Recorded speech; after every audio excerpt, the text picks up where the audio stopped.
Welcome to Indian Talks. Another day, another story. Why Manipur is still burning. Over the past month and a half, Manipur has been seized by repeated cycles of violence, bloodletting and failed efforts at peace.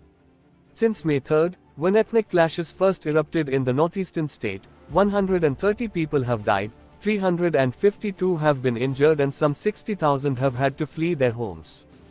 The list under, still counting, over 4,300 incidents of arson, nearly 3,500 houses destroyed in around 275 villages, 4,000 firearms looted by violent mobs from police armouries.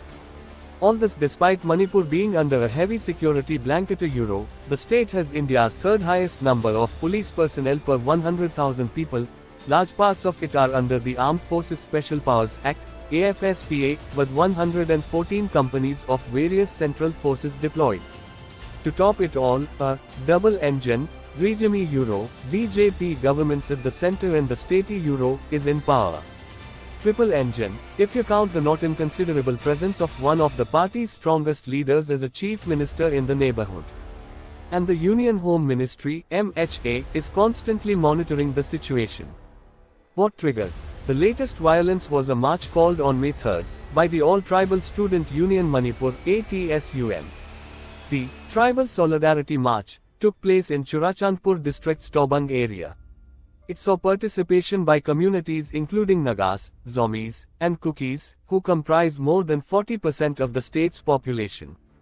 The march came after the Manipur High Court asked the state government last month to send a recommendation to the centre following a demand for the scheduled tribe (ST) status by the Meitei community in the state. The demand for the ST status has been opposed by the tribal communities. According to reports, thousands participated in the rally and clashes broke out between rival communities. An armed mob allegedly attacked people of the Meitei community, leading to retaliatory attacks in the valley districts, which escalated the violence throughout the state, according to police. The clashes led to vandalism and arson in Tobang that lasted for at least 3 hours on Wednesday. There was no let-up in attack or counterattacks over the night. Videos and images showed both Meiteis and tribals purportedly burning tires and setting fire to houses. A few places of worship were also targeted in the arson, according to reports.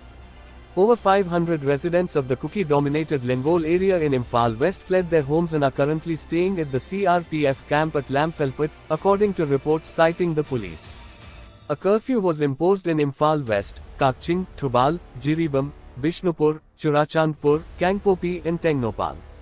Indian Army sources were quoted as saying that troops in the paramilitary Assam Rifles have evacuated more than 7,500 people from different communities through Wednesday night and Thursday, sheltering them in the troops' camps and government premises. A part of the backdrop of the May 3rd violence was formed earlier this year with the government's anti-drug drive.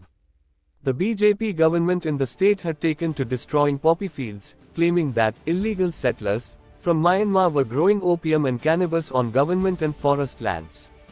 These settlers are ethnically related to the Kuki-Zomi people of Manipur. A violent protest took place on March 10 against the eviction of the residents of a Kuki village. Even as discontent grew over the eviction of the villagers, 3 churches in Imphal's tribal colony area were demolished on April 11 for being illegal constructions on government land, leading to more discontent. Several political observers, however, blame the BJP-led state government for initiating the crisis by withdrawing from the suspension of operations agreement of 2008 in March that ceased armed operations against Kuki militants. After that, it started evicting forest dwellers in its drive to end poppy cultivation, leading to tension and insecurity among the communities living there. The fear of Kukis and other hill tribes is that their land and forest rights may be taken over. Incidentally, such was the pressure from the ground that 4 Kuki BJP MLAs resigned from various posts last month and even went to Delhi to meet the party top brass, demanding the ouster of Biren Singh from the government. I hope you understand the conflict of Manipur. Like, share, subscribe.